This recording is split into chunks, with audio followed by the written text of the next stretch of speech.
welcome back to Women Power Impact, a podcast where we discuss women doing impactful work for other women and marginalized communities through nonprofits and community organizations. Today, in honor of AANHPI Heritage Month, which stands for Asian American, Native Hawaiian, and Pacific Islander, we are highlighting a few nonprofits built by this community that you should support as they support women. Our first organization is the Asian American Women's Political Initiative, and their mission is, and I quote, to ensure that AAPI women have a voice in our democracy. They work to ensure that AAPI women have a voice and to speak up on issues facing AAPI women, like sexual assault, Asian hate, low voter turnout, and legislation that targets AAPI groups. They want AAPI women to enter politics and represent their communities to ensure that the issues we talked about before are addressed. They are also committed to working with Black, Latina, and Indigenous women through an understanding that our liberation is collective and that we need to work together to change a system that targets us all so deeply. You can donate to their organization and follow their news and updates this month and every other month. Our next organization is the Center for Asian Pacific American Women. This group also is dedicated to advancing the leadership of AANHPI women.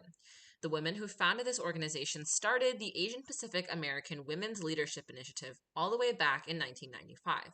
And they continue to run this fellowship program every year, where AAPI women from across the country can apply to develop their leadership skills with a cohort of other AAPI women over several weeks.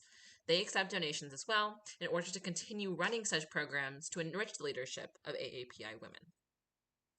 Our penultimate organization is the National Asian Pacific American Women's Forum.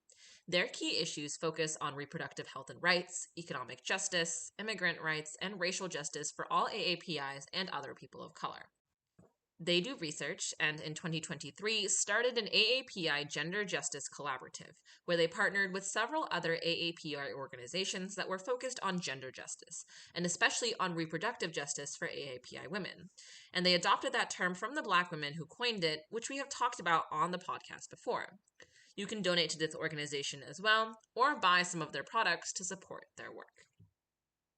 And last but not least, our final organization is the National Organization for Asian Pacific Islander Ending Sexual Violence. The very cool thing about this website is that it is a hub with links to dozens of other more regional organizations that address domestic violence, sexual violence, mental health, and support the LGBTQ community for Asian and Pacific Islanders. Their partner organizations library allows you to find region-specific organizations that support different groups of AANHPI individuals. For example, one of their partner organizations, Maitri, is based out of the San Francisco Bay Area and supports primarily South Asian women, while some of their other partner organizations support the Korean community, or Laotian, among several others. On the whole, it is critical that AAPI women are not left out of the conversation on women's rights. Just like every other marginalized group, the AAPI community, and especially its women, face unique struggles that require attention from our government and through our policies. This AAPI Heritage Month and every other month support the work of these organizations and that of the AAPI community and its women. And that wraps up our episode for today. Thank you so much for tuning in, and we hope to see you back soon for the next episode of Women Power Impact.